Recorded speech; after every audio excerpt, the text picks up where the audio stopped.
வணக்கம். என் உயிரிலும் மேலான மாணவ செல்வங்களுக்கு இப்போ ரீசெண்டாக பார்த்தீங்க அப்படின்னா அந்த எம்ஃபில் அப்படின்னு சொல்லிட்டு நிறைய பேர் படிச்சிருப்பாங்க. இந்த 90s கிட்ஸ்க்குலாம் நிறைய தெரியும் எம்ஃபில் அப்படின்ற ஒரு டிகிரி. பட் ஆனால் இப்போ ரீசெண்டாக வந்து அதோட அங்கீகாரத்தை ஃபுல்லாக ஸ்டாப் பண்ணிட்டாங்க.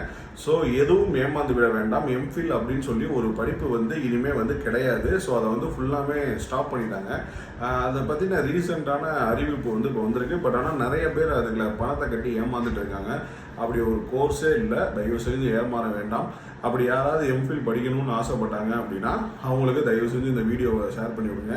அதே நேரங்களில் இப்போ ஒவ்வொரு கோர்ஸுமே எந்த யூனிவர்சிட்டியில் எடுக்கிறீங்கன்னு பாருங்கள். அந்த யூனிவர்சிட்டியில் அந்த கோர்சஸ் வந்து வேலிடா, அந்த காலேஜஸ் வந்து அஃபிலியேட்டடா, அந்த காலேஜ் முறையான அங்கீகாரம் வாங்கியிருக்கா அப்படின்னு முழுசாக தகவல் தெரிந்த பிறகு மட்டுமே நீங்கள் அட்மிஷன் போடுங்க.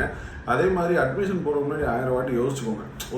ஒரு கல்வி நிறைய பேர் நான் அட்மிஷன் ஃபீஸ் கட்டிட்டேன், பட் ஆனால் அவங்க ரிட்டர்ன் தரமாட்டுறாங்க அப்படின்னு நிறையா பிரச்சனை வந்துட்டு இருக்கு.